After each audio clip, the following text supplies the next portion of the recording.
तो इस वीडियो में हम बीएससी थर्ड ईयर का एक इंपॉर्टेंट टॉपिक है जिसका नाम है डुअल सिंप्लेक्स मेथड, वो हम पढ़ने जा रहे हैं। ये क्वेश्चन 12 मार्क्स का हर साल आता है। तो इस वीडियो में आप बने रहिएगा, हम आपको शॉर्ट ट्रिक्स में पूरा बताएंगे कैसे आपको क्वेश्चन करना है एग्जाम में, और पूरा बिल्कुल 12 मार्क्स लाने ही लाने हैं बीएससी थर्ड ईयर और हर यूनिवर्सिटी के लिए इंपॉर्टेंट क्वेश्चन।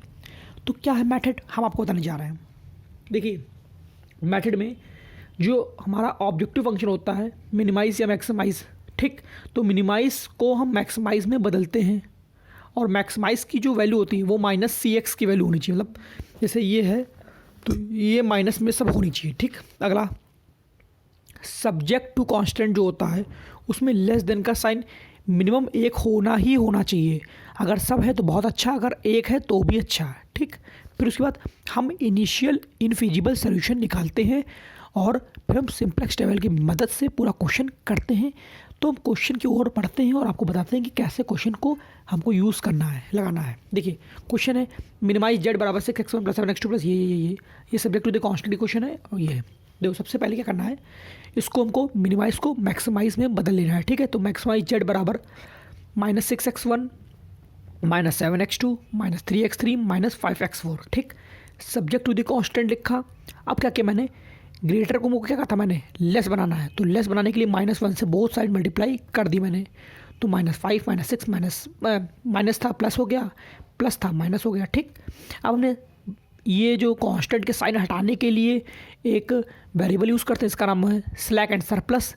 तो इसमें मैंने सरप्लस वेरिएबल यूज़ किया है, ठीक है। ऐसे ही आप स्लैक सरप्लस वेरिएबल आपको यहाँ पे यूज़ कर लेना। मैंने x5 x6 x7 surplus variable use किए हैं, ठीक। अब क्या करना है, हमको फाइंडिंग इनिशियल फिजिबल सोल्यूशन निकालना है। इनिशियल फिजिबल सोल्यूशन कैसे निकालते हैं, इनफिजिबल सोल्यूशन कैसे निकालते हैं, वेरिएबल में क्वेश्चन घटा देते हैं। जैसे वेरिएबल कितने हैं, 7 वेरिएबल हैं, x6 x7 7। इक्वेशन कितनी, 1 2 3 इक्वेशन है, 7 में से 3 क्या 4 को हम 0 मानेंगे, वो भी ओरिजिनल वेरिएबल का। जैसे ओरिजिनल कौन सा है, x1 x2 x3 जो क्वेश्चन में लिखे थे उनको हम 0 मानेंगे, ठीक। यानी कि 4 को 0 मानेंगे। अगर हम 4 को ऊपर 0 मान ले तो x5 की वैल्यू -12 आएगी, x6 की वैल्यू -10 आएगी, x7 की वैल्यू -8 आएगी। तो मैंने वही आगे किया है, आप देख सकते हैं। देखिए, x5 की वैल्यू -12, x6 की वैल्यू -10, x7 की वैल्यू -8। अब क्या करना है, सिंप्लेक्स मेथड टेबल बना के इनकमिंग वेक्टर आउटकमिंग वेक्टर निकालना। इनकमिंग वेक्टर के लिए फार्मूला अलग है, आउटकमिंग वेक्टर के लिए फार्मूला अलग है। तो देखिए टेबल कैसे बनाते हैं, जिसमें एक में लिखना बेसिक वेरिएबल, एक में लिखना सी बी, एक में लिखना x B, x1 x2 x3 x4 x5 x6 x7 और minimum X be less than 0। देखिए उसमें यहाँ पर मिनिमम अलग था, यहाँ का मिनिमम अलग है, बताएंगे आपको कैसे। देखिए बेसिक वेरिएबल हमारी ये वैल्यूज़ हो गई, तो ये लिखा x5 x6 x7 वेरिएबल लिख दिए। इनकी वैल्यूज़ हो गई -12 -10 -8, ठीक। इनके कॉफिशिएंट, जैसे ये कॉफिशिएंट होते हैं, x5 के कॉफिशिएंट 0, x6 का कॉफिशिएंट 0, x7 का कॉफिशिएंट 0, ओके, ठीक। फिर x1 x2 इसके मान लिखते कहाँ से लिखते हैं हमें, ये हम लिखते हैं with the help of this. देखिए -12 -5 -6 3 है, -5 -6 3 है। ऐसे ही हम एक सब्जेक्ट टू द कांस्टेंट से हम यहाँ पर लिखते हैं, जैसे सिंप्लेक्स मेथड में हम लिखते थे, ठीक। तो मैंने ये तीनों चीज़ लिख ली। अब क्या करते हैं, इनकमिंग और आउटकमिंग कैसे निकालते हैं। देखिए सबसे पहले आप जेड का मान निकलिए, C B into X B के फॉर्मूले से 0 मान आया। अब डेल जे निकालिए, डेल जे कैसे निकलता है, सी बी और x1 को मल्टीप्लाई करो, फिर तीनों को जोड़ के और इससे इसको घटा दो। कैसे, 0 × 5 0, 0 × 0 0, 0 × 2 0, यानी कि -6 में 0 घटाओ कितना आता है -6, ठीक। ये हम निकाल लिए। अब एक ट्रिक आपको बताता हूँ, जो ये यहाँ पर बेसिक वेरिएबल होते हैं x5 x6 x7, ये तीनों के करस्पॉन्डिंग ये वैल्यूज़ 0 ही होनी चाहिए। यानी x5 की वैल्यू 0, x6 की वैल्यू 0, x7 की वैल्यू 0। अगर ये इसके करस्पॉन्डिंग ये वैल्यू 0 नहीं आ रही तो आपका सिंप्लेक्स मेथड की टेबल गलत है, ठीक है। अब क्या करना होता है, अब इनफिजिबल अगर है तो निगेटिव तीनों होनी चाहिए, ठीक। निगेटिव तीनों या एक या दो तो होनी ही चाहिए, ठीक है। हम क्या करते क्या है, डुअल सिंप्लेक्स मेथड में हम इनफिजिबल से इनफिजिबल की ओर भागते हैं, टेंड होते हैं, और ऑप्टिमलिटी मिलनी चाहिए। ऑप्टिमलिटी है नहीं, बताइए, del J less than equal to 0 अगर है तो ऑप्टिमलिटी होती है, यही हमने यहाँ पे लिखा है। इनफिजिबल सोल्यूशन में नेगेटिव होना, हम तब तक सोल्यूशन निकालेंगे जब तक कि पॉजिटिव ना आ जाए और हर टेबल में ऑप्टिमलिटी डेल जे फुलफिल करे, ठीक। ये हो गया। अब देखिए अब क्या होता है, आउटकमिंग इनकमिंग कैसे निकालेंगे। देखिएगा आप, आउट इनकमिंग का फॉर्मूला क्या है, आउटकमिंग का क्या है। देखिए आउटकमिंग का फॉर्मूला है minimum X B is less than 0। हम वो वैल्यू ढूंढेंगे जो एक्स बी क्या ये है, ये एक्स बी पूरा है, तो हम मिनिमम एक्स बी करेंगे। देखिए मिनिमम एक्स बी क्या होगा, देखिए -12 -10 -8, इनमें मिनिमम क्या है बताइए, मिनिमम क्या है, मिनिमम क्या है -12 है, तो इसको हम आउटकमिंग वेक्टर बनाते हैं। -12 को हम क्या बनाते हैं, आउटकमिंग वेक्टर। ठीक, इनकमिंग का फॉर्मूला क्या होता है, इनकमिंग फॉर्मूला होता है del J upon Y I J is less than 0। ये हमारा फॉर्मूला है किसका, इनकमिंग का।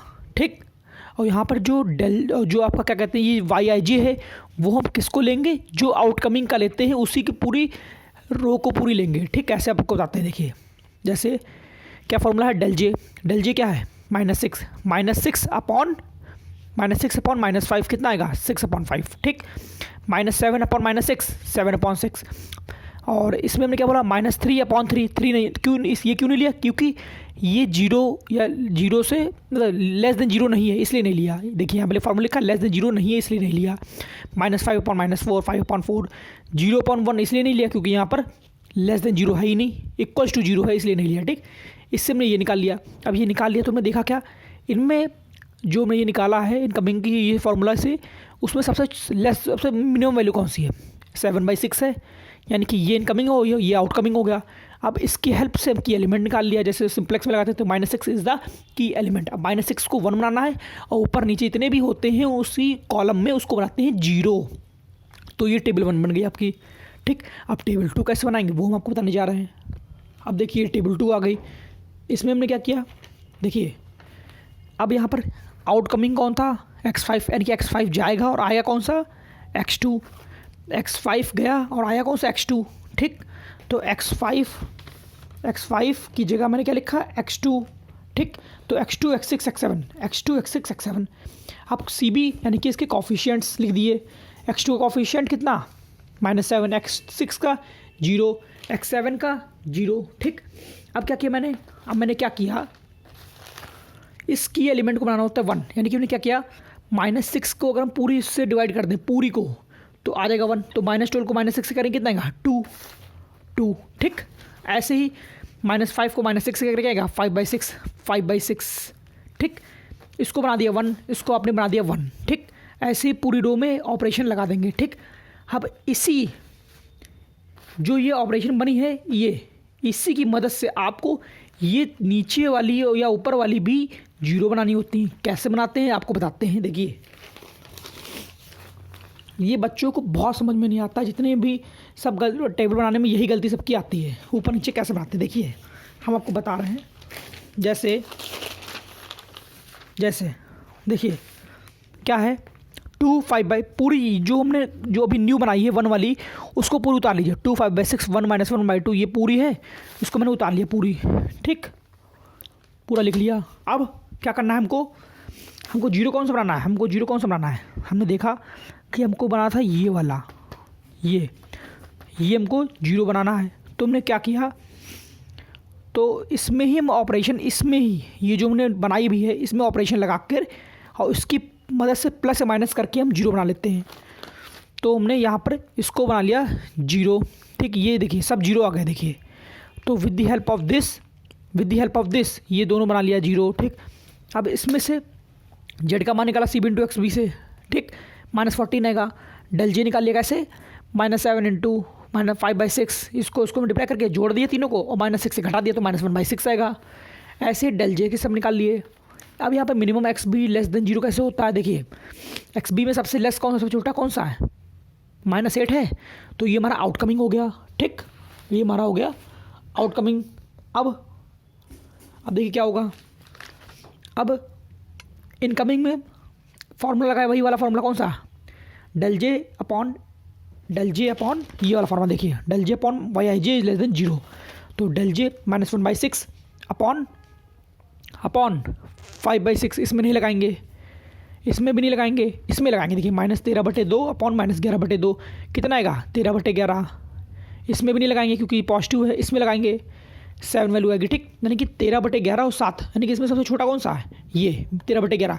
तो ये इनकमिंग हो गई और ये आउटकमिंग हो गई। इसका बीच का जो होता है वो हम जानते हैं की element 11 - 11/2 is the key element. ठीक, अब क्या होता है, थर्ड टेबल बनाएंगे। हाँ देखिए, आपको कब तक की टेबल बनानी होती है, कब तक की बनानी होती है, जब तक कि ऑप्टिमलिटी कंडीशन फुलफिल ना हो जाए। देखिए ऑप्टिमलिटी क्या बताया था मैंने, del J is less than और इक्वल टू जीरो होना चाहिए। देखिए है -1 माइनस माइनस माइनस की ऑप्टिमलिटी है, क्या फिजिबल है, इनफिजिबल से फिजिबल बढ़ना होता है। इनफिजिबल देखिए आपको बता देता हूँ, टेबल 1 थी, इसमें माइनस माइनस थे यानी कि इनफिजिबल था। माइनस कितने, 1 है यानी कि अभी भी इनफिजिबल है। अगर माइनस सब हट जाए, फिजिबल में आ जाए, ऑप्टिमल हो जाए, मतलब फिजिबल ऑप्टिमल दोनों कंडीशन मिल जाए, बस वहीं पर टेबल को रोक दीजिए, वहीं पर आपका आंसर आ जाता है। ठीक है, तीसरी टेबल बनानी पड़ेगी, इसमें भी वही कर पूरी बनाई, basic variable C B X भी, और ये पूरे लिख दिए। अब देखिए इसमें आउटकमिंग कौन सा था, x6 को हटाया और अंदर कौन आया, x3, x6 को हटा दिया, x3 आ गया। ठीक, अब क्या करना है, इसको बनाना है 1 की एलिमेंट को बनाना है 1, और ऊपर और नीचे को बनाना है 0। ठीक, तो ऊपर लिखो, ये देखिए 1 बनाया, ऊपर नीचे को बना दिया 0। ठीक, ये बनाया, तो इससे मैंने जेड का मान निकाला, डेल जे का मान निकाल लिया, ये सब डेल जे का मान निकाला है। ठीक, हमने देखा क्या, डेल जे सब नेगेटिव या जीरो है, देखिए नेगेटिव 0 0 नेगेटिव नेगेटिव नेगेटिव 0। ठीक, ऑप्टिमलिटी कंडीशन फुलफिल्ड हो गई। अब क्या इनफिजिबल से फिजिबल में बदल गया, हम देखिए feasible plus positive positive positive यानी फिजिबल भी आ गया। तो अगर ये आ गया तो बस टेबल को रोक देंगे और हम यहाँ पर मान निकालेंगे किसके, देखिए किसके देखिए आप बता रहे हैं आपको क्वेश्चन में क्या पूछा था, x1 x2 x3 x4 1 value निकालनी थी। तो x1 है नहीं तो x1 0 आ गया, x2 की वैल्यू क्या आएगी 30/11 30/11, x3 की वैल्यू 16/11, x4 है नहीं तो 0। ठीक, x1 x2 x3 x4 निकाल लिया। अब क्वेश्चन में क्या पूछा था, मिनिमाइज जेड निकालिए। तो मिनिमाइज जेड का फॉर्मूला क्या होता है, मिनिमाइज जेड का फॉर्मूला होता है, अगर हम इसमें x1 x2 x3 4 का मान लिख देंगे तो हमारा मिनिमाइज जेड आ जाएगा। लेकिन हमने क्या देखा था कि हमने मैक्सिमाइज जेड को पहले लिख लिया है, तो माइनस मैक्सिमाइज जेड कर दें तो मिनिमाइज आ जाएगा। तो वही किया, माइनस मैक्सिमाइज जेड कर दिया और बाहर माइनस से मल्टीप्लाई करके सब वैल्यू रख दिया x1 x2 x3 4 की। तो हमारा मिनिमाइज जेड क्या है, 258/11 मिनिमाइज जेड की वैल्यू और x1 x2 x3 4 की वैल्यू अगर निकल जाए तो समझ लीजिए क्वेश्चन सही है। बस इसमें ये ध्यान रखना है आपको है कि ऑप्टिमलिटी यानी कि ऑप्टिमलिटी कंडीशन जो होती है आपकी है वो फुलफिल हो जाए। यानी कि ऑप्टिमलिटी क्या होता था, del J is less than और इक्वल टू 0, और इनफिजिबल में सब वैल्यू नेगेटिव होनी चाहिए, मतलब उसको टेंड करके पॉजिटिव में सब वैल्यू आ जाए, टेबल में सब वैल्यू पॉजिटिव आ जाए किसकी, एक्स बी की। तो समझ लीजिए वहीं पर रोक के वहीं पर x1 x2 x3 x4 जो भी हो उसका मान निकाल दीजिए और मिनिमम या मैक्सिमम जो भी हो उसका वैल्यू निकाल दीजिए, बस वहीं पे क्वेश्चन रोक देना है। ये डुअल सिंप्लेक्स मेथड 12 नंबर का आता है। आपको अगर समझ में ना आया हो तो वीडियो को लाइक करिएगा और वीडियो के कमेंट में करिएगा कि क्यों नहीं हमको समझ में आया, क्या आपको नहीं समझ में आया।